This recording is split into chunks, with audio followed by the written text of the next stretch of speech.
국회팀 표선우 기자와 뉴스 추적 이어가겠습니다. 어서 오십시오. 표 기자, 단도직입적으로 물어볼게요. 민주당 안에 혹시 이재명 대표 사법 리스크에 대한 불안감은 없던가요?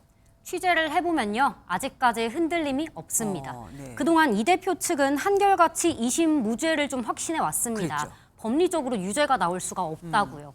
이 대표 오늘도 방송 인터뷰를 이어갔는데요. 항소심이 1심과 비슷하게 나올 리 없다며 의연한 모습 보였습니다.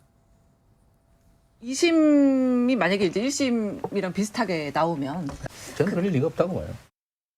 그래서 이렇게 자신감을 뒷받침하듯이 같이 무죄를 향한 여론전을 계속하고 있는 겁니다. 네, 특히 친명계를 중심으로 좀 화력이 집중되고 있습니다. 친명 최대 조직 더민주 전국혁신회의, 전국 릴레이 기자회견을 예고했습니다.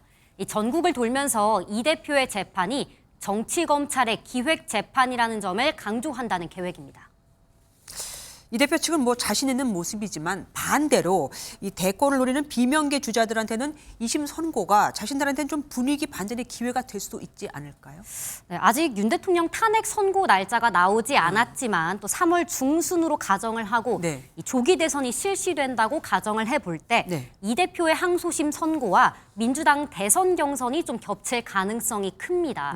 만약 1심과 같은 결과가 나오면 후보 자질 논란 등 혼란이 불가피하다는 의견이 벌써부터 나옵니다.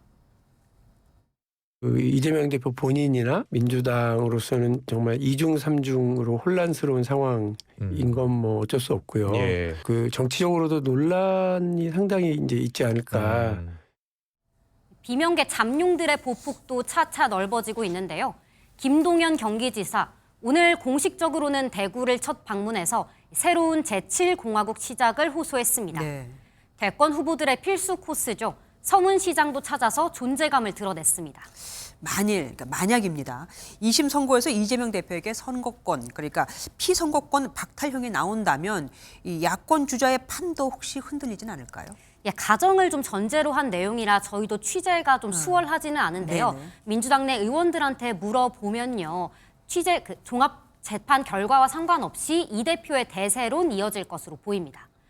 당내 한 비명계 의원 이 대표 사법 리스크에 당연히 걱정은 한다면서도 이 대표 외에 다른 후보가 될 가능성은 거의 없다고까지 말했습니다. 네.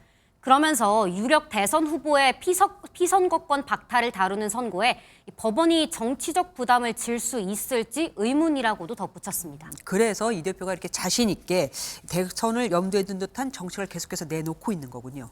네, 상속세와 근로소득세 감세 추징 등 대다수 유권자를 좀 겨냥한 법안들이 그러게요. 대표적입니다. 오늘은 재계 반발이 심한 노동시간 문제는 제외하고 반도체 특별법을 패스트트랙으로 처리하겠다는 뜻을 내비쳤습니다. 정책을 통한 이 대표 외연 확장에 논란도 이어지고 있는데 이 대표 자신은 상식 문제를 해결하는 것이라고 강조했습니다. 반도체법을 지금 이해하셔서 말씀인데 내일 여야정 국정협의회도 예정이 돼 있더라고요. 네, 내일 두 번째 회의가 열리는데요. 반도체법은 물론이고 연금개혁과 추경에 대한 추가 논의가 이루어질지 관심입니다. 네. 오늘 오후에 여야정 3자가 모인 실무협의가 열렸는데요.